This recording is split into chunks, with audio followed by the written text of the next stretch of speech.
எத்தனை பேர் சந்தோஷமா இருக்கிறீங்க? கிறிஸ்துமஸ் என்றாலே கொண்டாட்டம் தான். ஆமென். ஆடல் பாடல் பாடி ஆண்டவரை துதிக்கிற ஒரு மாதமா இருக்கு. எத்தனை பேர் விசுவாசிக்கிறீங்க? பக்கத்துல சிரிச்ச முகத்தோட சொல்லுங்களேன், ஹாப்பி கிறிஸ்துமஸ். ஐயோ, சொல்றத பார்த்தாலே சோகமா இருக்கு. சத்தமா சொல்லுங்க, ஹாப்பி. இதே இடத்துல ஒரு சாண்டா கிளாஸ் தாத்தா வந்திருந்தாருன்னா இந்நேரம் சின்ன பிள்ளைங்க டான்ஸ் ஆடி இருப்பாங்க. இந்த சின்ன பிள்ளைங்க ஒரு ஆடி இருந்தாலும் எங்க இந்த பாருங்க, அவங்களுக்குள்ள இருந்த உற்சாகம் உங்களுக்குள்ளேயும் எங்களுக்குள்ளேயும் வரல. எத்தனை பேர் விசுவாசிக்கிறீங்க? சத்தமா ஒரு ஆமென் சொல்லிடுங்க. 10 நிமிஷத்துல முடிக்க போறோம். ஏன்னு சொன்னா நான் திரும்ப பெங்களூர் திரும்ப உங்களுக்காக தான் வந்தேன். நான் நேற்று பாண்டிச்சேரி, இன்னைக்கு திருச்சி, நாளைக்கு பெங்களூர். கர்த்தர் நல்ல ஒரு ஆமென் சொல்லுங்க பார்க்கலாம். எனக்கு ரொம்ப சந்தோஷம். பாஸ்டர் ஐயாவை கர்த்தர் வல்லமையாய் பயன்படுத்தி கொண்டு வருகிறார். ஒரு ஆமென் சொல்லவே மாட்டேங்கிறார். ஏன்னா இதே திருப்பூர் மாவட்டத்துக்கு திருநெல்வேலியிலிருந்து கிளம்பி ஊழியக்காரரா வந்தார், மிஷனரியா. இன்னைக்கு ஆண்டவர் சபைகளை கொடுத்திருக்கிறார். சபைகளை எப்படி?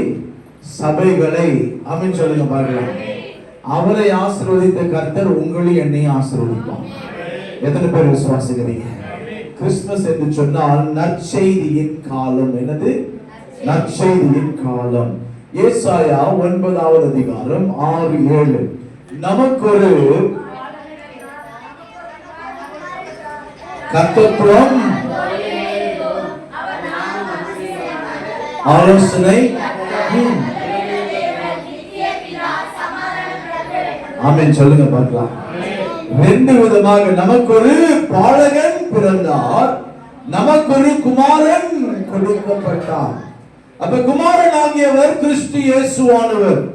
இந்த உலகத்திலே நம்மை மீட்பதற்காக பாலனாக இந்த உலகத்திலே பிறந்ததினாலே நமக்கு ஒரு பாலகன் கொடுக்கப்பட்டார். ஆமென் சொல்லுங்க பார்க்கலாம்.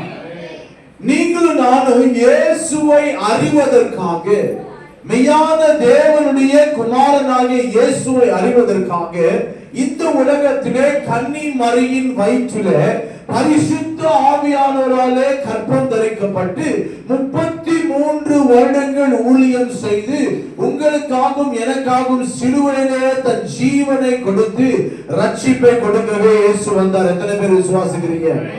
சத்தமா ஆமென் சொல்ல மாட்டீங்களே? அவர் ஆலோசனை, அப்புறம் வல்லமையில பாருங்க. ஆலோசனை கர்த்தர்னா அவர் யோசிச்சு பார்த்தார், இந்த மனு குலத்தை எப்படி நான் ரட்சிக்கிறது? பாவம் நம்மை பறித்து விட்டது.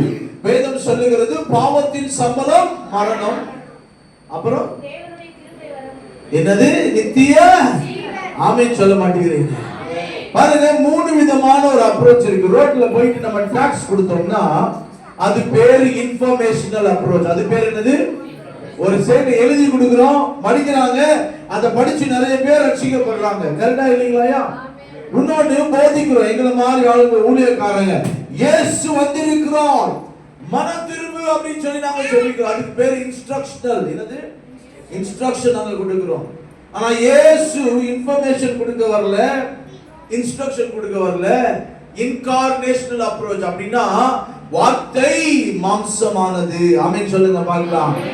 அந்த மாம்சம் நம்மோடு இருக்குது. யோவான் 1வது அதிகாரம் 14வது வசனம் வேகமா வாசிக்கிறேன். வேகமாக. ஆதியிலே வார்த்தை இருந்தது, அந்த வார்த்தை இப்ப 14வது வசனம் வாசிங்க. அந்த வார்த்தை மாம்சமாகி கிருபையினாலும் சத்தியத்தினாலும் நிறைந்தவராய் எங்க இருக்கிறாரு? நமக்குள்ள. ஆமென் சொல்லுங்க பார்க்கலாம். இயேசு வெளியில இல்லையா? 1 யோவான் 4:4 வேதம் சொல்லுகிறது, உலகத்துல இருக்கிறதை காட்டிலும் உங்களுக்குள்ள இருக்கிறவர் இயேசு எனக்குள்ள இருக்கிறார். எத்தனை பேர் விசுவாசிக்கிறீங்க? பக்கத்துல பார்த்து சொல்லுங்க, கிறிஸ்துமஸ்னா இயேசு என் இருதயத்திலே பிறக்கிறது. ஒரு ஆமென் சத்தமா சொல்லுங்க. அவர் பேர் வல்லமை இல்ல. வல்லமைனா எப்படி தெரியுமா? வல்லமை காற்றையும் கதட்டையும் அடக்கினவர். ஆமென் சொல்லுங்க பார்க்கலாம். தண்ணீரை திராட்சரசமாய். ஆமென் சொல்லுங்களேன்.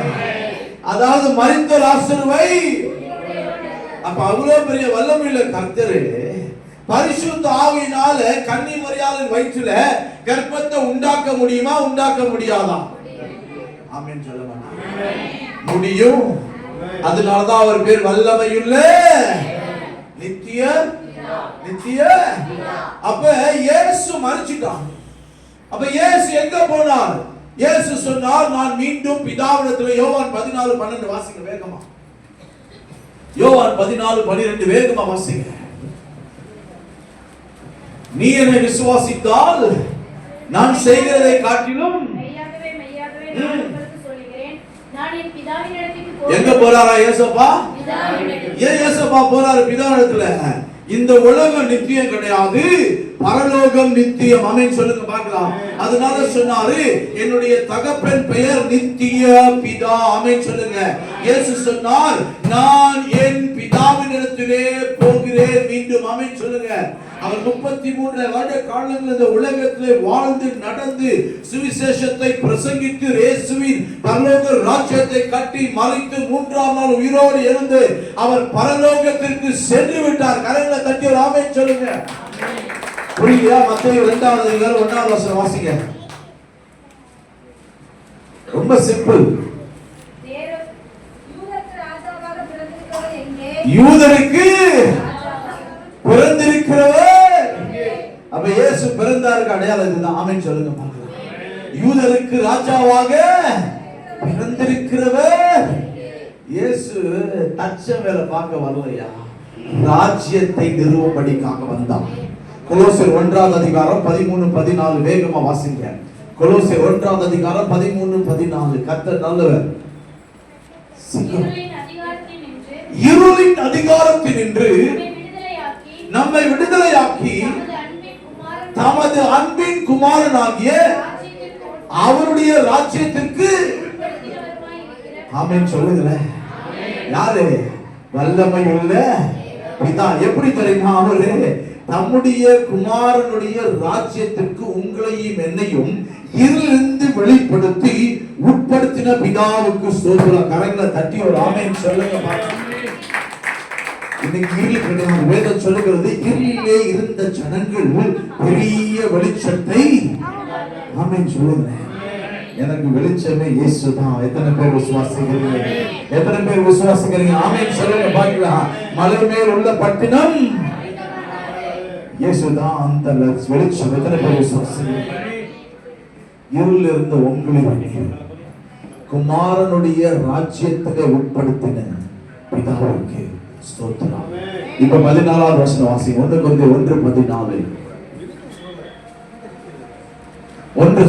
கொலோசியர் 1:14.